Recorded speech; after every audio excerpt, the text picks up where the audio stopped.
Moi! Tämä on turkkihoitohaasteen ensimmäinen jakso.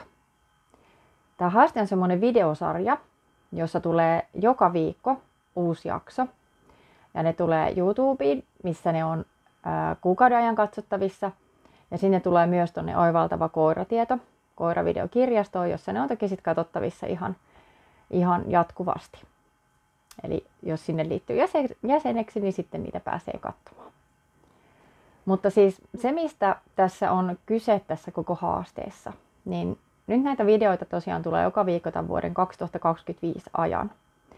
Ja se, mikä niistä tekee sen haasteen, niin se on se, että mä tuon tavallaan pala kerrallaan, niin tuon sitä tietoa ja kokemusta, mikä mulla on tavallaan karttunut näiden mun omien työvuosien aikana. Eli se mun semmoinen tärkein päätyö on ollut oikeastaan jo reilu 10 vuoden ajan, niin on oikeastaan ollut sitä, että mä teen semmoista käsittelytyötä, koiraystävällistä turkkihoitoa ja trimmausta.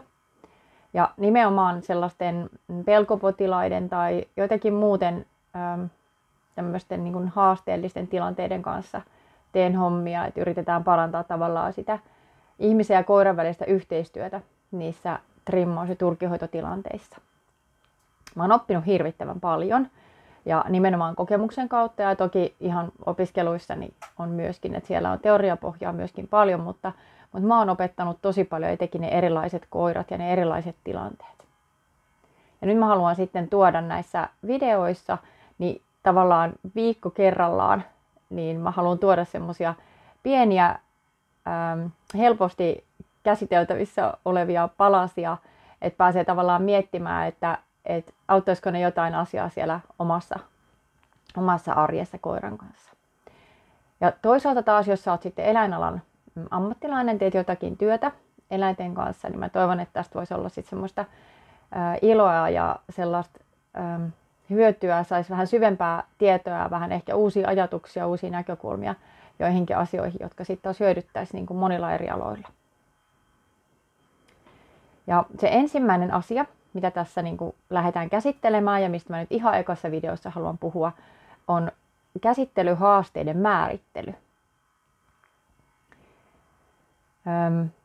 Seuraavassa jaksossa, siis tuossa kakkosjaksossa, niin siinä puhun enemmän siitä, että miten mä oon tavallaan tähän työhön päätynyt ja mikä se mun oma kokemus on ja ne mun omat niin kuin päämielenkiinnon kohteet, mitä ne on ollut sieltä alusta asti.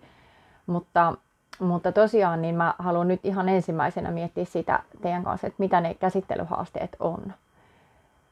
Voi olla voi tuntua yksinkertaiselta tämä kysymys ja jotenkin päivänselvältä, että kyllähän me kaikki tiedetään, että mitä on käsittelyhaasteet. Että niitä on vaikka se, että me ei saada kynsiä leikattua tai ei saada harjattua koiraa tai että jotain muuta ongelmaa on siinä käsittelyssä. Eli meillä on joku sellainen asia, mikä meidän pitäisi saada tehtyä koiralle.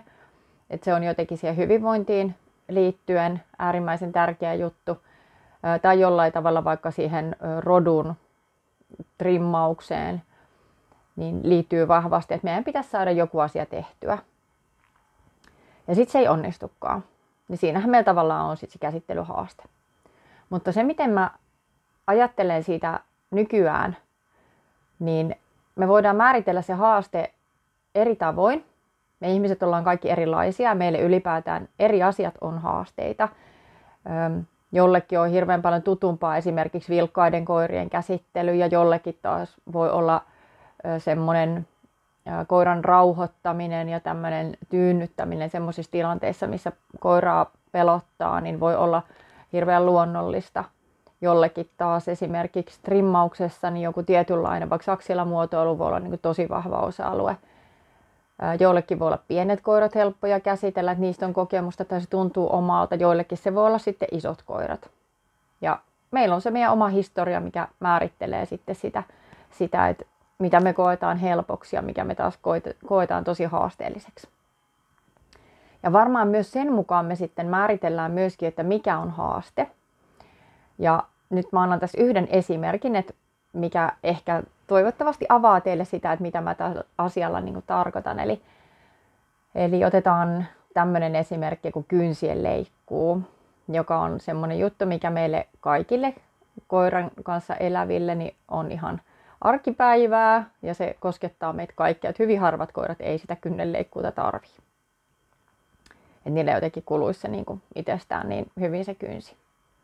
Mutta me voidaan lähestyä siis tällaista haastetta, kun että kynnet pitäisi saada leikattua, mutta se ei onnistu. Niin me voidaan lähestyä sitä tavallaan montaa kautta. Ja se, että mitä kautta me lähestytään, niin se myös määrittelee sitä, että minkälaisia ratkaisuja me aletaan hakemaan. Että mihin asiaan me haetaan ratkaisua ja millä tavalla me lähdetään sitten purkaa sitä ongelmaa. Jos kuvitellaan, että se käytös tavallaan, mitä siinä tapahtuu siinä tilanteessa, missä tämä haaste ilmenee, niin kuvitellaan vaikka, että koira vetää jalkaa pois. Että se ei ole sille sellainen asia, mitä se nyt haluaa että tehtäisiin, vaan me yritetään leikata sitä kynttä ja se vetää sitä jalkaa pois. Me voidaan lähestyä tätä, mä annan 3 esimerkkiä. Toki varmasti on muitakin ja voi olla, että on näiden tavallaan yhdistelmiä ja kaikkea, mutta mä annan nyt semmoista 3 esimerkkiä, jotka ehkä kuvaa parhaiten tätä, että mitä tässä haetaan. Me voidaan ajatella sitä sillä tavalla, että se haaste on se, että koira vetää jalkaa pois, jolloin me ei voida leikata sitä kynttä, kun se jalka on jossain muualla kuin siinä meillä käsissä. Niin jos me lähdetään tätä kautta miettimään, niin sitten me saatetaan etsiä semmoista ratkaisua, että miten me saadaan se jalka pysymään paikoillaan. Ja sitten me mietitään siihen tavallaan sitä, että onko meillä jotain keinoa, että missä asennossa tai mikä ote olisi. Tai me saatetaan miettiä sitä just siltä kannalta, että jotta mä saan vaan leikattua, niin se jalan täytyy pysyä paikoillaan. Toinen vaihtoehto voisi olla se, että me mietitään siltä kannalta, että se haaste onkin se, että se koira ei ole sellaisessa mielentilassa, se ei halua, että sitä leikataan ja sillä on siihen joku syy. Koska ainahan siellä joku syy on. Miksei se sitten tämmöisessä tilanteessa niin pysty toimimaan niin kuin me toivottaisiin. Niin silloin me aletaan miettiä sitä kautta, että jos se tosiaan se haaste oli tämä, että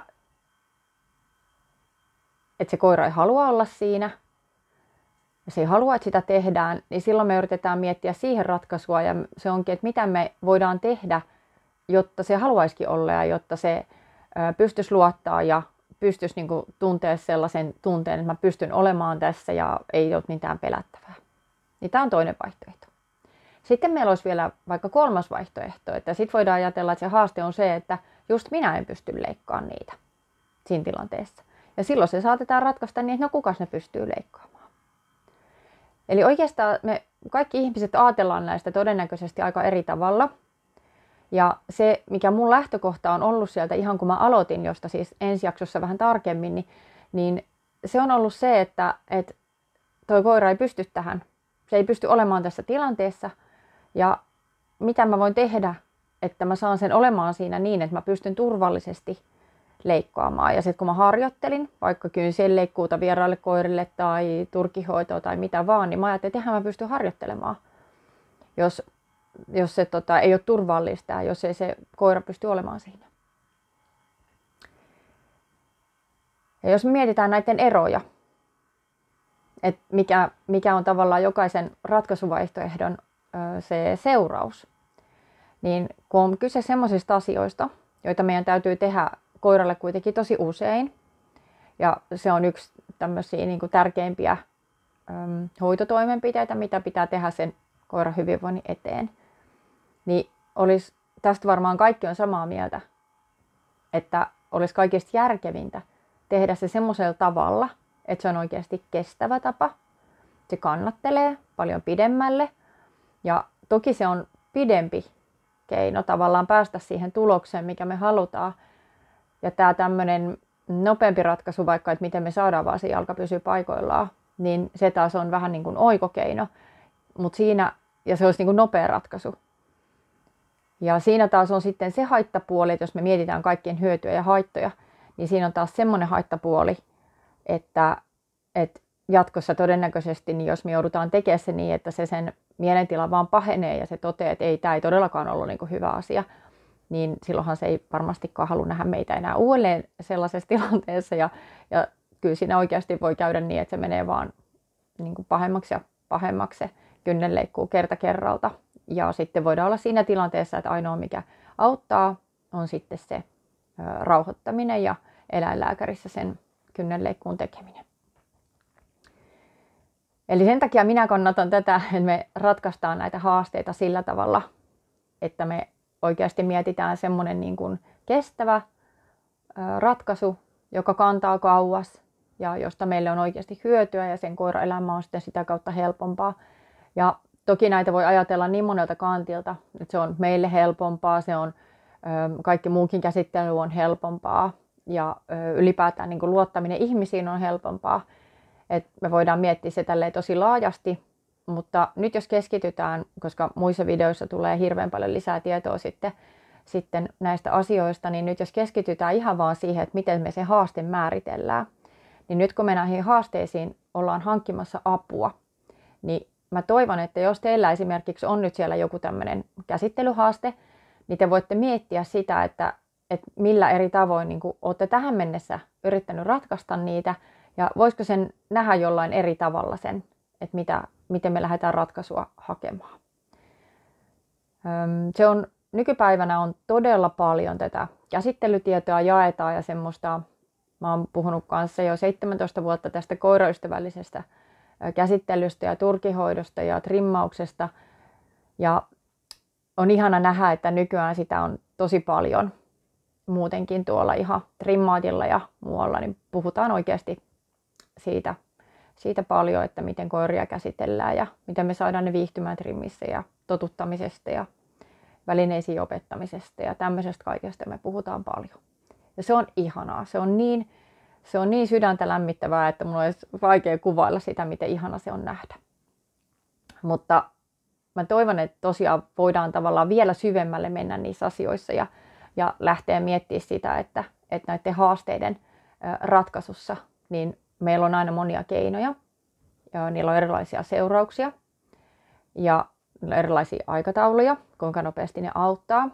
Mutta mietitään ne sillä tavalla, että se oikeasti on niin kuin mahdollisimman järkevä ja hyvä ratkaisu. Mä tuun puhumaan näiden videoiden aikana, mulla on siis tuossa listassa on nämä 52 eri aihetta. Ja siellä on muun muassa sitten mietitään niitä tunnetilan opettamista. Mietitään muun muassa ylipäätään sitä käsittelyn opettamista monelta eri kantilta, eli miten me voidaan edetä erilaisten koirien kanssa. Puhutaan meidän ihmisten eroista ja siitä, että me oikeasti jokainen tehdään parhaamme ja jokaisella on ne omat asiat, mitä meidän täytyy opetella. Ja sitten puhun muun muassa eläinalan eri ammattilaisten vastuista ja myöskin tästä meidän koulutuksesta, mikä Suomessa on tällä hetkellä, miten eläinalan ammattilaisia koulutetaan, niin tavallaan siitä, että miten se liittyy sit siihen, että miten meidän käsittelyt etenee. Ja siellä on hirveän paljon, mun mielestä ainakin mielenkiintoisia aiheita, niin mä toivon, että jaksatte pysyä mukana ja seurailla näitä videoita. Kiitos siitä, kun sä katsoit tämän ensimmäisen videon. Ja tosiaan seuraavassa sitten vähän enemmän siitä, että miten mä oon tälle alalle päätynyt ja mitä nämä mun periaatteet kaikki pitää sisällään.